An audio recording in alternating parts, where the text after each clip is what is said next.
Et oui, aujourd'hui pour cette nouvelle vidéo, changement de décor, je profite d'une session de running pour faire une petite pause, oui c'est une bonne excuse, pour te partager cette nouvelle vidéo sur ce sujet qui est pour moi important.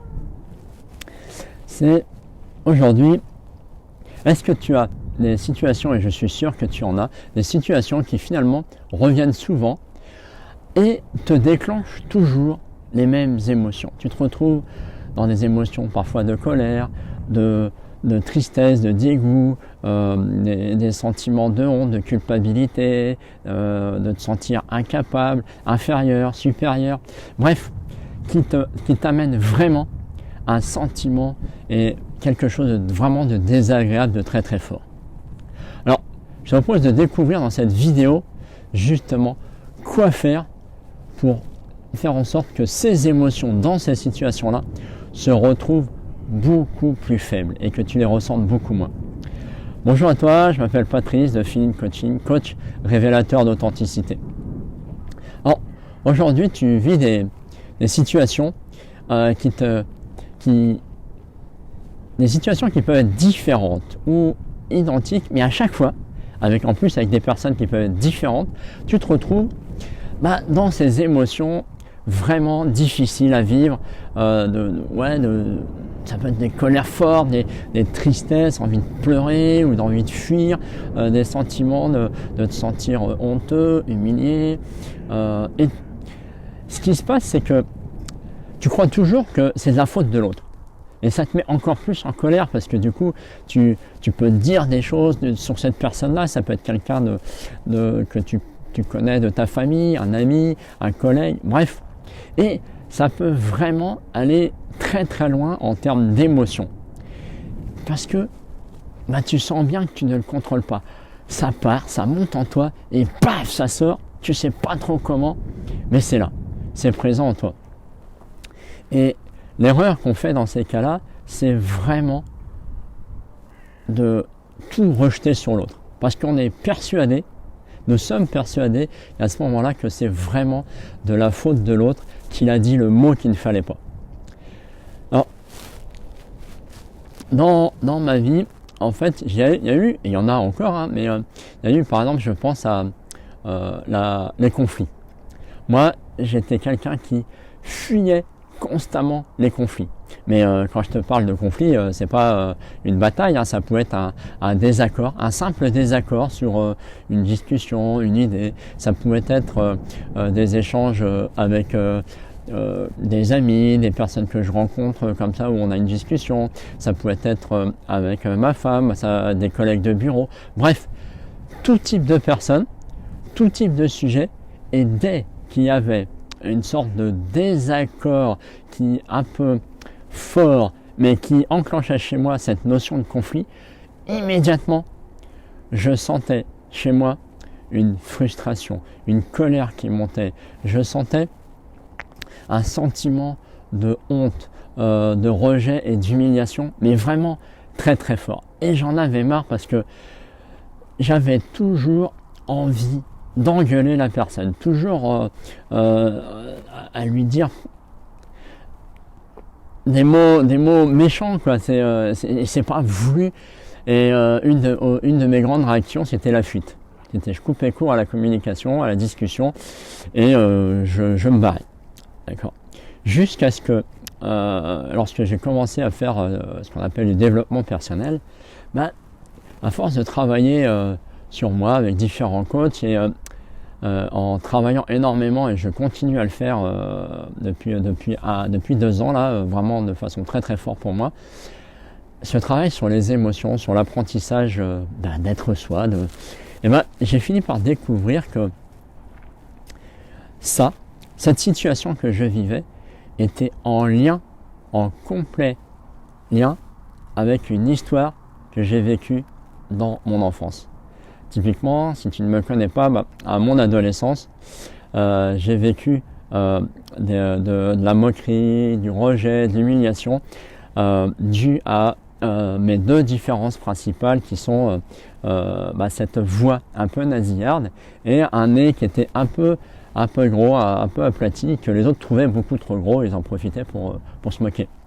Et l'idée, c'est que là, lorsque j'ai compris ce lien et que j'ai commencé à travailler sur les émotions de cette histoire-là, et tout ce qui est notion de conflit, les émotions ont chuté.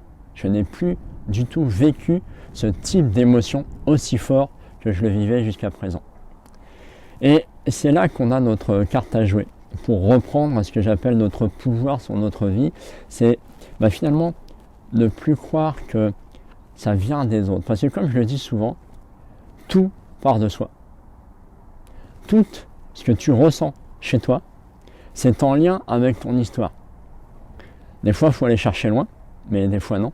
Et l'idée, c'est vraiment de comprendre que ce que tu vis dans tes émotions, que ce soit la joie ou la colère, c'est en lien avec ton histoire. Pourquoi tu vas rigoler à une blague et te mettre en colère à une autre, alors qu'une autre personne ne va pas le prendre de la même façon?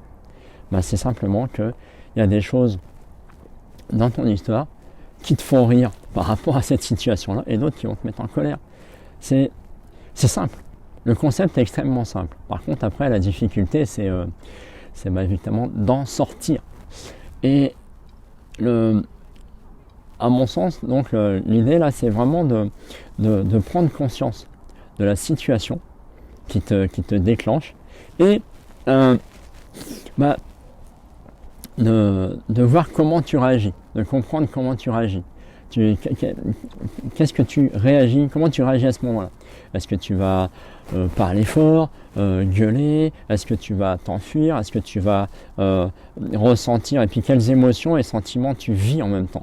Pour commencer à analyser ce que tu vis aujourd'hui. Parce que c'est important de prendre conscience que, tiens, à chaque fois que je discute de tel sujet et que je sens qu'il se passe quelque chose, je ressens un sentiment, je sais pas, d'impuissance, d'insécurité. Et c'est après, une fois que tu as compris ce que tu vis en toi, comment tu réagis? Quel va être ce qu'on appelle le moyen de défense? Moi, mon moyen de défense par rapport à ces notions de conflit, c'était soit de gueuler, mais j'étais plutôt calme, très réservé et timide, et je me renfermais plutôt, je me mettais dans ma coquille et je pouvais couper court à la discussion et me barrer. D'accord? Ça, c'était ma réaction. Et donc, c'est de vraiment comprendre aujourd'hui quelle défense tu prends, quelle réaction défensive tu vas mettre en place dans ces situations-là. Juste pour en prendre conscience. Et quelle émotion tu vis? Quelle émotion tu vis? D'accord? Et à partir de là, c'est d'aller voir dans ton histoire et d'essayer de redescendre le plus lointain possible, parce que c'est souvent entre 0 et 7 ans, ces histoires-là. Mais c'est juste pour aller rechercher l'histoire, c'est pas pour aller la revivre, c'est juste pour identifier, tiens, ça vient de là. D'accord? Et c'est juste et puis, une fois que tu vas voir que lorsque tu vas comprendre ça, tu vas comprendre ce schéma que pour cette histoire-là, cette réaction-là, ces émotions-là, ça vient de là, et tu vas voir que déjà, rien que d'identifier d'où ça vient, tu vas reprendre une sorte de pouvoir dans ta vie, parce que tu vas comprendre que ce n'est pas la faute de l'autre. L'autre, il y est pour rien si tu te mets en colère. D'accord? Peu importe ce qu'il te dit. Ça peut être des insultes, ça peut être une simple phrase amicale qui te déclenche. Peu importe ce qu'il te dit, toutes tes réactions sont liées à toi et non pas à l'autre. Donc c'est vraiment important de le comprendre, que tout part de soi. Donc, récapitulons l'idée. Si tu sens que tu as des situations qui te mettent toujours dans les mêmes émotions, les mêmes sentiments, arrête-toi. Prends le temps après d'observer ce qui s'est passé pour aller voir exactement quelle était la situation. Qu'est-ce qui t'a déclenché cette émotion-là? Essaye de retrouver si c'était un mot, un comportement, un geste, une phrase, quelque chose qui t'a mis dans et comment tu as réagi. Est-ce que tu as voulu voilà, te mettre en colère? Est-ce que tu as voulu plutôt t'écraser? Comment tu as réagi d'instinct? D'instinct, on peut se mettre en colère, on peut s'excuser, on peut voilà, se mettre à pleurer, peu importe. Il y a un moyen de défense qui c'est instinctif, tu n'as même pas calculé. Et après, c'est aller voir quelle émotion et sentiment tu as vécu là-dedans pour aller ensuite identifier la source. La source chez toi, dans ton histoire de vie, qui t'amène à cette réaction-là. Ok? Donc, voilà ce que je voulais te partager parce que c'est les premières étapes. On verra le complément dans une autre vidéo. Mais déjà, en prenant conscience de ce qui t'arrive et de ce que tu vis et de où ça se raccroche, tu vas voir que ça va changer des choses en toi. Rien que ça. Donc, je te rappelle, pour suivre mes vidéos, pense à t'abonner et à cliquer sur la petite cloche. Comme ça, tu auras les alertes de mes prochaines diffusions. Et bien sûr, si tu as aimé la vidéo, like-la, partage-la, ça la portera en meilleure visibilité sur YouTube. Et c'est pas pour moi, je le répète toujours, c'est parce que plus les gens vont voir ce type de vidéo, plus ça peut les aider et mieux ça sera. Attends, là je suis dans le noir, voilà, revenons là. Et donc, c'est vraiment essentiel que ces vidéos, si tu penses que ça peut aider quelqu'un de ton entourage, partage-lui. Si ça peut l'aider, c'est top. Alors, aujourd'hui, quelle est la situation, celle qui revient tout le temps, que tu vis et qui te met dans des émotions vraiment désagréables. Ok? Alors, évidemment, si tu veux aller vraiment plus loin dans la découverte de qui tu es, dans la découverte pour aller au-delà de justement de tes peurs, au-delà de ce regard des autres qu'on peut avoir, que les autres peuvent avoir sur toi surtout, sache que tu peux avoir un échange avec moi, un échange privilégié, ce que j'appelle la session d'éclairage, où on verra ensemble les situations que tu vis et au final de quelle façon je pourrais éventuellement t'aider. Ok? Et tout se passe en commentaire, en description de cette vidéo. Sur ce, je te dis à la prochaine vidéo.